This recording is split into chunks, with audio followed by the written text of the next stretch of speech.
প্রদান করা হচ্ছে নওগাঁর সৃজনশীল সাংস্কৃতিক গবেষক জনাব মোস্তফা আল মেহমুদ রাসেল মহোদয়কে।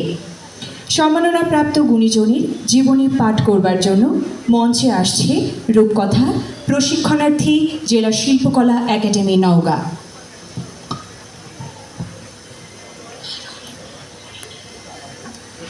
সম্মাননাপ্রাপ্ত গুণীজন মোস্তফা আল মেহমুদ রাসেল, সৃজনশীল সাংস্কৃতিক গবেষক। মোস্তফা আল মেহমুদ রাসেল জন্ম 16ই আগস্ট 1971। বাবা মোহাম্মদ ইব্রাহিম আলী মণ্ডল, মাতা মাহবুবা আক্তার। পৈতৃক নিবাস নওগাঁ জেলার বদলগাছি উপজেলার বিলাসবাড়ি ইউনিয়নের ভগবানপুর গ্রামে। বাবা চাকুরি সূত্রে বিভিন্ন শহরে থেকেছেন। বর্তমানে তিনি নওগাঁ শহরে স্থায়ীভাবে বসবাস করছেন।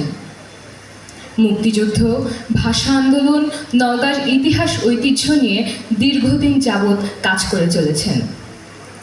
তার এই গবেষণার তথ্য নিয়ে 2019 সালে প্রথম গ্রন্থ প্রকাশ করেছে 21শে পরিষদ নওগাঁ।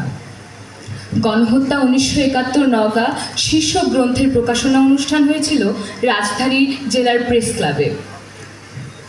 গ্রন্থটির মোড়ক উন্মোচন করেন তৎকালীন সংস্কৃতি প্রতিমন্ত্রী KM খালেদ।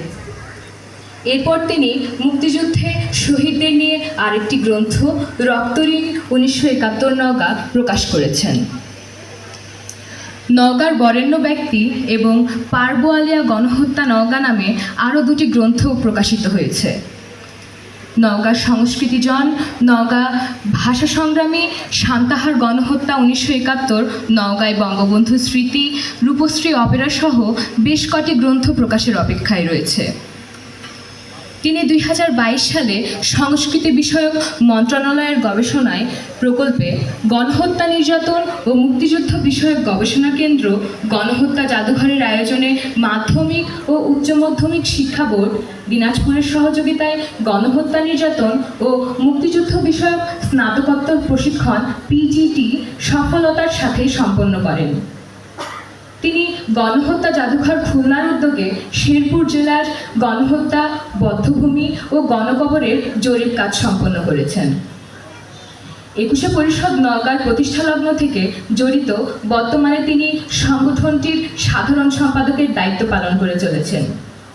সৃজনশীল সাংস্কৃতিক গবেষক হিসেবে সংস্কৃতির সংরক্ষণ ও বিকাশে বিশেষ অবদান রাখায় তাকে জেলা শিল্পকলা একাডেমি সম্মাননা 2023 প্রদান করা হলো। ধন্যবাদ।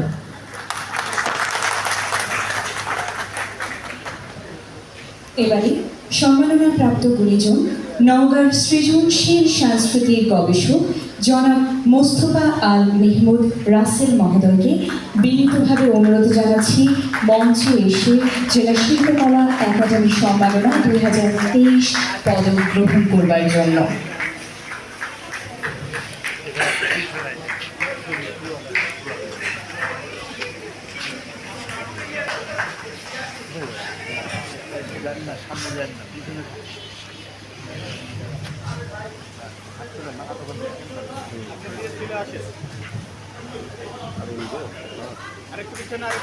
আমাদের আজকের অনুষ্ঠানে প্রধান অতিথি মহোদয় আমাদের সম্মাননাপ্রাপ্ত গুণীজনকে উত্তরীয়